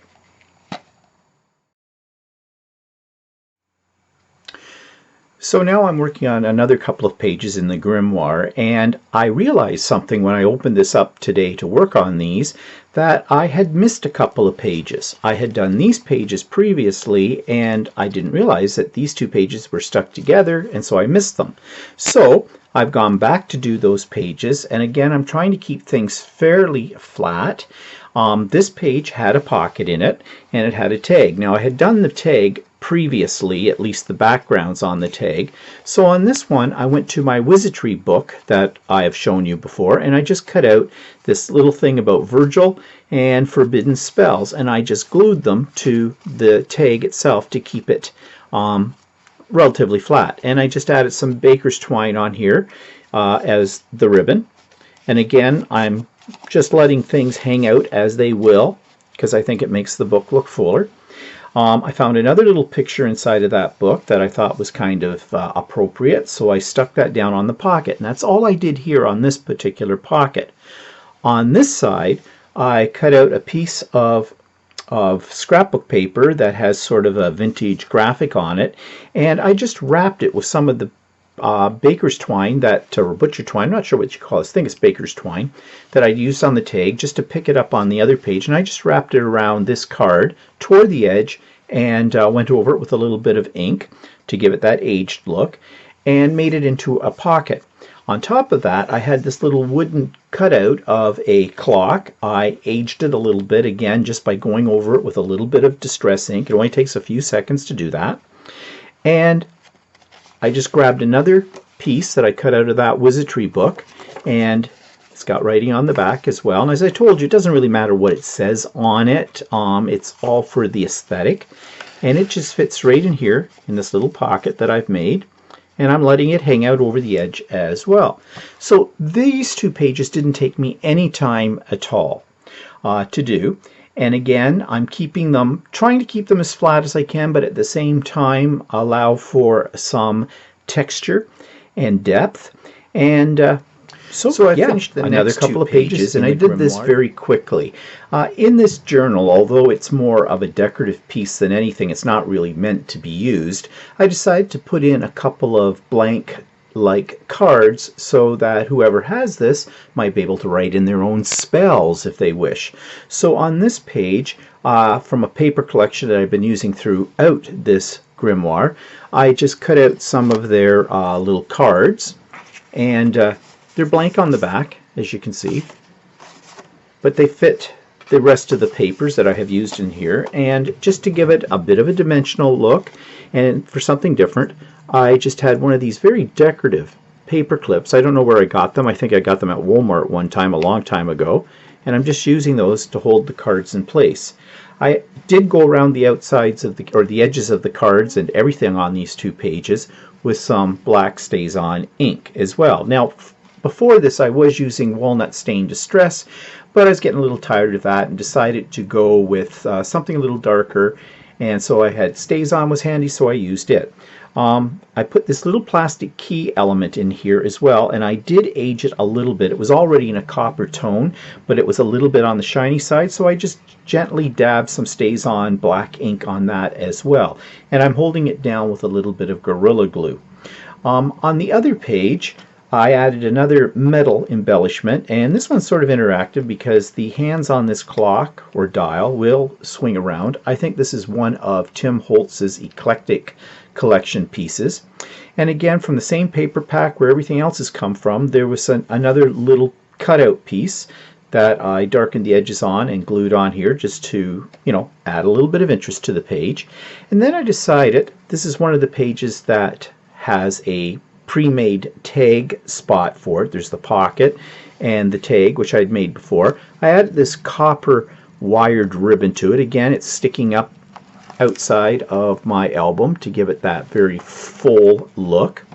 And I did some tags within tags. So again, this element here, I added to the bottom to create a pocket. And I stapled this with Tim Holtz's tiny stapler, or tiny attacher, I think is what he called, just again to give it a little bit of variety and also to pick up the metal elements that I have on the page. And this is sort of a set of tags within a tag. Again, plenty of room to write your own spells or whatever. But what I did with each one of these tags is, again, I had some of these decorative paper clips. Again, I'm not sure where I picked these up, but I picked them up somewhere some time ago, and I thought they were kind of cute. And I just happened to have 3 different ones, so a triangle, circle, and a square. I cut out some more of the tags from that paper pack. They're blank on the back, and I just put them in loose into this little pocket that I created here on the tag. And again, this adds some 3-dimensional elements to the book without giving it too much more bulk. And I purposely am pulling this tag up a little bit, not only so it hangs outside of the book, but also so you see the eyes, which gives it sort of a spooky appeal, I guess, or something, magical, whimsical, whatever you want to say to it. So those were the next couple of pages in the grimoire, and we'll carry on from there. So now I've completed pages 17 and 18 of the Grimoire, and it's getting fatter all the time. So this time I decided to do something of mystical animals, witches, familiars, or things like that. The reason being is, in that wizardry book that I've been using as my reference for all of this, I found a section on that. And in that section, they had this little guide book, a guide to working with familiars. So I cut it out and left it intact, and so I've added this little interactive element, this little book from the other book. And I created a tag. Oh, before I show you the tag though, on this page is one of the built-in side pockets. So I just cut out this page from the book about common wizard familiars, tore the edge, inked it around to age it, and there's some stuff on the back as well. And it just slips right here into this pocket. And again, I'm letting part of it hang out to give it that, dimensional look. On here, there was one of those tag pockets already that I had designed earlier, just the basic backgrounds of them.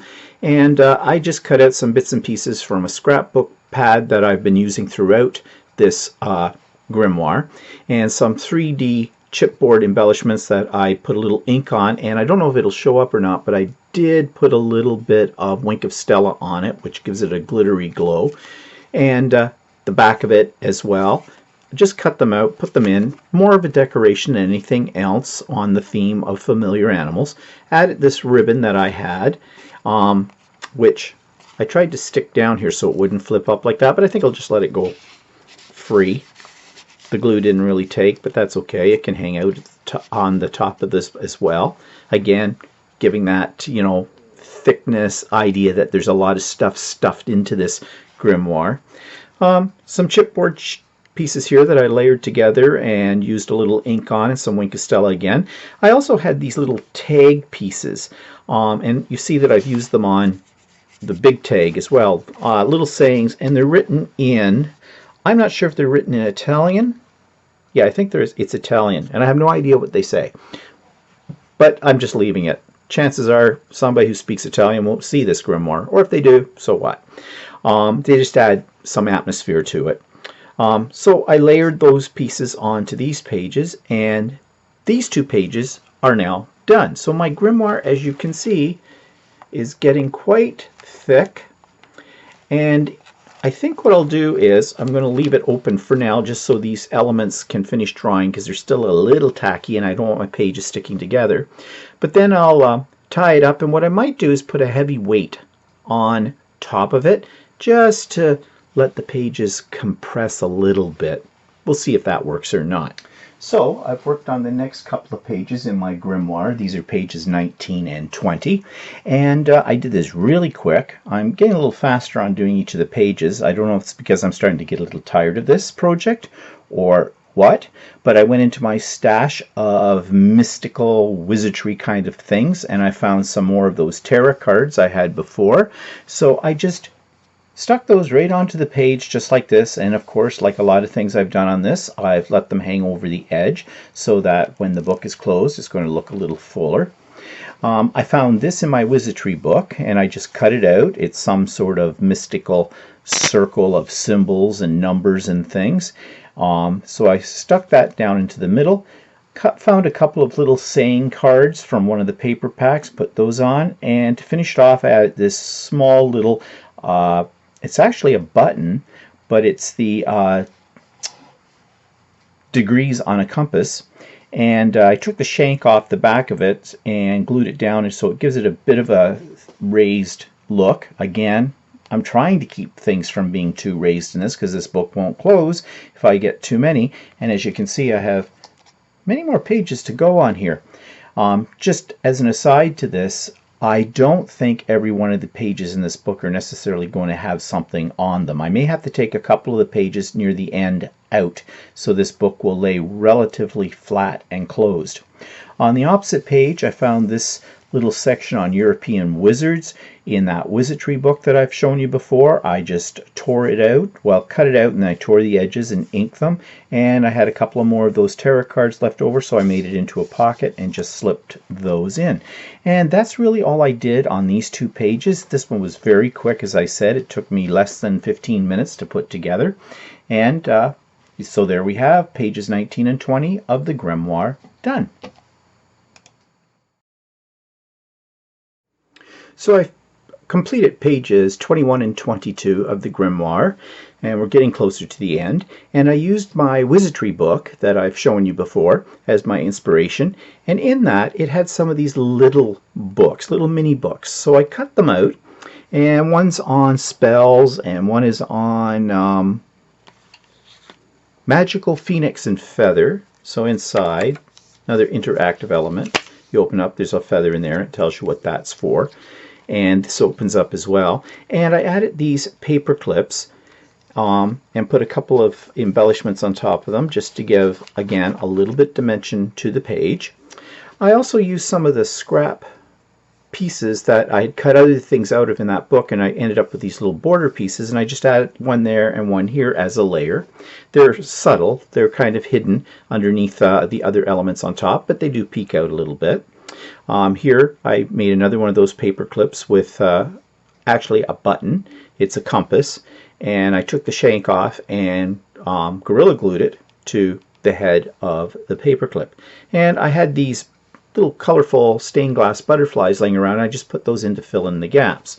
On this page, it was a tag page, so on the pocket I put these two cards that I'd cut out of the book, and I'd gone around all the edges with Stays On black ink to make them stand out a little bit more. This particular card I just, for some variety, rounded the corners with my corner rounder. Added another one of those little butterflies, and on this tag I've added another book. This is a little larger book. Again, it came from that wizardry book that I showed you before, and this one's called The Wizard's Apothecary, and it's got a list of what some magical herbs and things can do. And on the back I just put Naming Your Familiar. Again, another little section out of that book. I ripped the edges to rough it up, give it an aged look, and I added some more bows, or not bows, but ribbons to the top of this, and it tucks in under here. Let's just tuck that in. There we go. And again, I'm letting the ribbons hang out from the outside. And can we shut the book? Okay, we can still shut it, but we still have many more pages to go, so I think the next few pages are going to have to be a little flatter. But I do love the 3D embellishments, so that's going to be hard to tear my way from that. So there we go. 2 more pages. So I've completed another couple of pages, and this didn't take me very long at all, and I was able to use up some of my things in my stash. And I'm veering a little bit away from this being a true grimoire to more or less giving a suggestion of sort of a collection of things that have some sort of mystical connection. So I had a couple of these, what they call cabinet cards. They were from Tim Holtz. That's these with the frames on them. And I just put some of my background paper from the scrapbook album, or scrapbook paper album, that I've been using throughout this grimoire. I used some of Tim Holtz's paper dolls in here, and just to give them an evil look, I kind of blacked out their eyes and their mouths. I put little X's across them. That gives them kind of a spooky, haunted look. And then in my stash I found these little cutouts that I had done some time before from something else. I don't know exactly where they came from. And they're in black and white, and they look sort of Victorian, sort of Greek mythy style like. So I added them on top for another layer. And in the background there is a spell card for each of these as well. So those went in very, very quickly, and I just glued them down, and they're fairly flat. I didn't want things getting too thick back here because I'm running out of space. Now, there's a pocket in this particular page, and I found this in my stash as well, this sort of gruesome looking postcard, as you can see by the image that's on it. And on the back of it, I put another one of those little cutouts, and I blackened it a little bit, and I tore the edges all the way around. And it's just another little interesting, curious insert for this little pocket. And of course, as I do, I've let it stick out over the edge a little bit, again, because when this is closed, you can see it's got sort of a very fat and full look to it. So that was the next 2 pages. How many do I have left to go? Still have quite a few.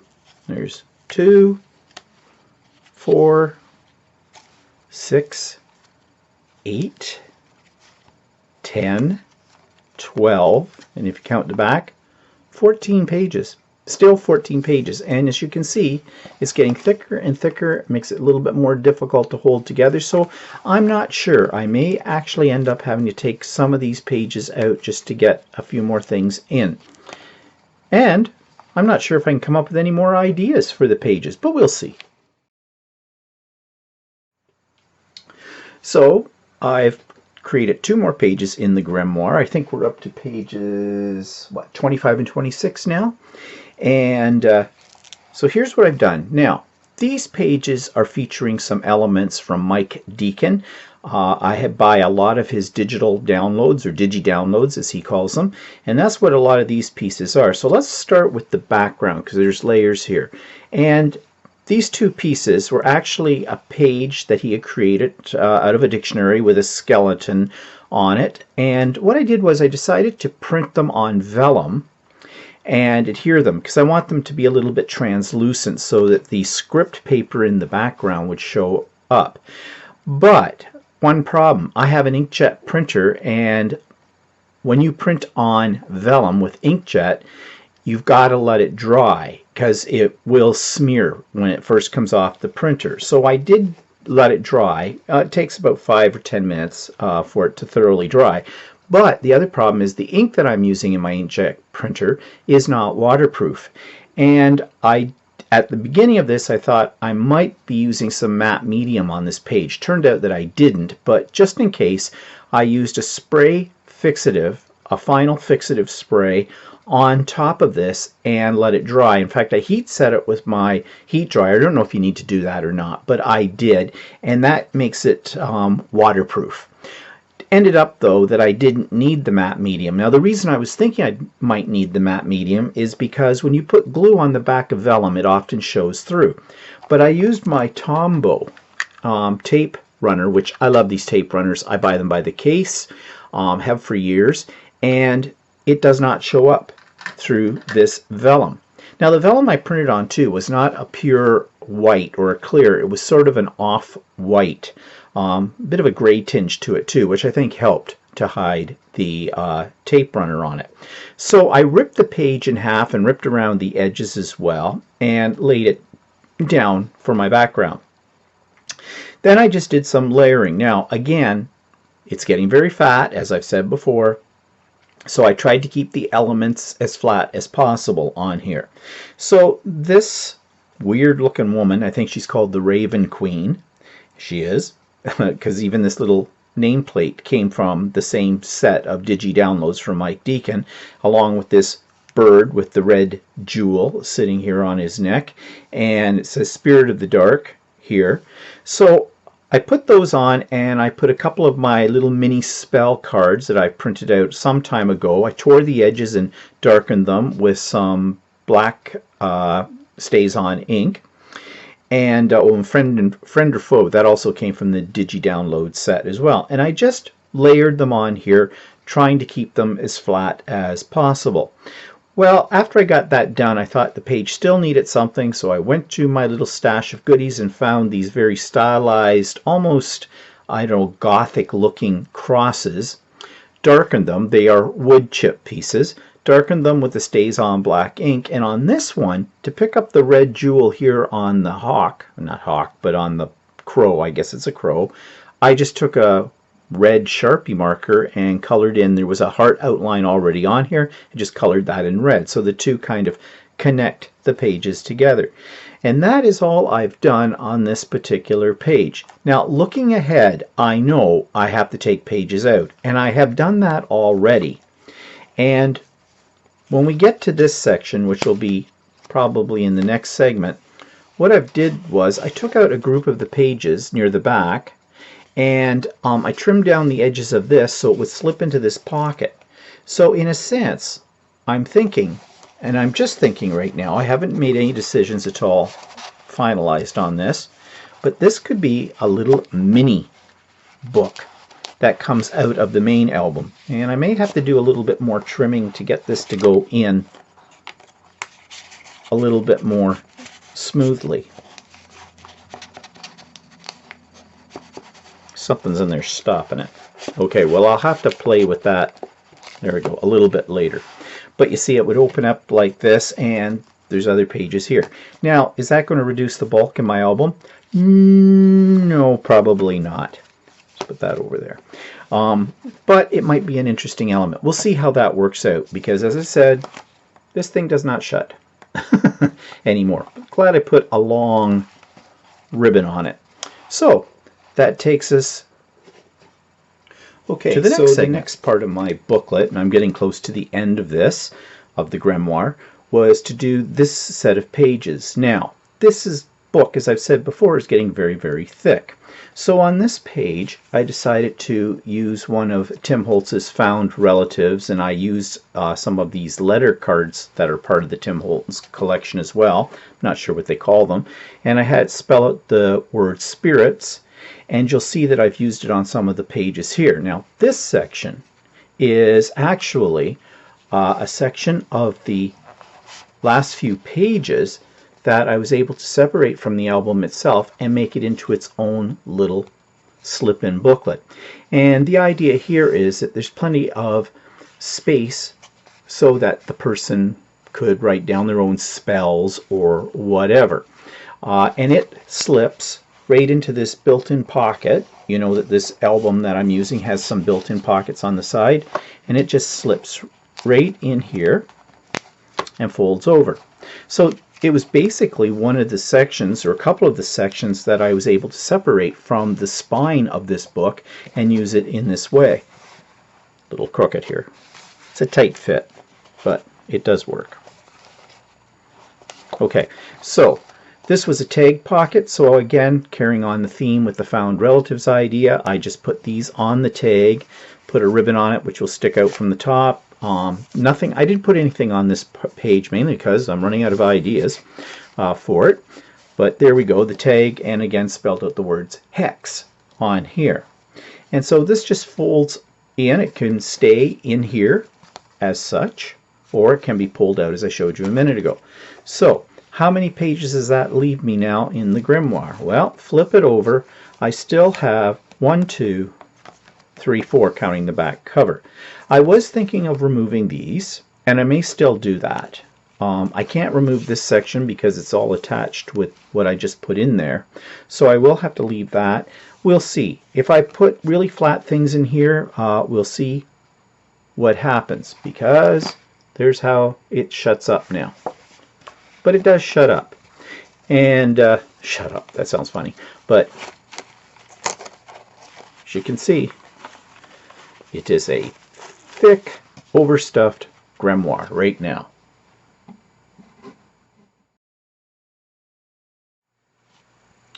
So here are the last couple of pages in the grimoire, and at this point I'm kind of glad I have it done. This was a big project, and it took me quite a while to finish it all up. So on the last 4 pages, what I did was I took some of my leftover spell cards that I had printed off from Google Images, and there was a pocket here, so I just tucked them in, and this pocket had a tag which we'd already pre-decorated before, but what I did was I found some of these Tim Holtz clips, and I just clipped these to the tag, and I pasted one of these tags to this tag, as well as another area for writing on, that kind of thing. And of course, like I've been doing throughout this process, I've been letting pieces of my designs, my page embellishments, stick out over the top to give that overstuffed look to the grimoire, and I think I've accomplished that pretty well. On this page, I happen to have this card. Now, there's a little story behind this card. I order a lot of Mike Deacon's digital downloads, and some of his laser cut wood chip pieces. And in one of those packages that actually physically came to me, he sent me a thank you card. And this is one that was made by Mike Deacon himself. So I have saved it, waiting for the right moment or the right project to include it. And I thought it would look good on this page right here. In that wizardry book that I've been cutting different pieces out of, there was this little mini booklet. And so I removed it from the main book itself, and it's called Harpier's Book. It says, the answer to any magical question can be found within my pages. Think of the question, hoot 3 times like an owl as you turn anti-clockwise to call Harpier. Open a page at random and there's your answer. Use with caution. Want to try it? Let's give it a try, shall we? So what? We're supposed to think of a question, hoot 3 times like an owl as you turn anti-clockwise and to call Harpier. Okay. Thinking of my question. I have my question now, and no, I don't have my question yet. I got to think about this. Okay, I've got the question. Hoot 3 times like an owl as you turn anti-clockwise. Okay, I'm thinking of my question. And hoot, hoot, hoot. Okay, and open any page at random. Harpier stands on one leg. The way forward, it is unclear. The way forward is unclear. Okay. I'm not going to tell you what I wished for, because it doesn't come true. All right, and then I found another spell card here that I just tucked in here behind this page, so this is acting like a little pocket. Okay, for the last 2 pages, I kind of, I was out of ideas, so I just basically put 2 blank pages that I had printed. You've seen these previously, and just glued them on here, and this is a place where the wizard or the Wiccan or the witch or whoever could just write some notes. So that completes the grimoire.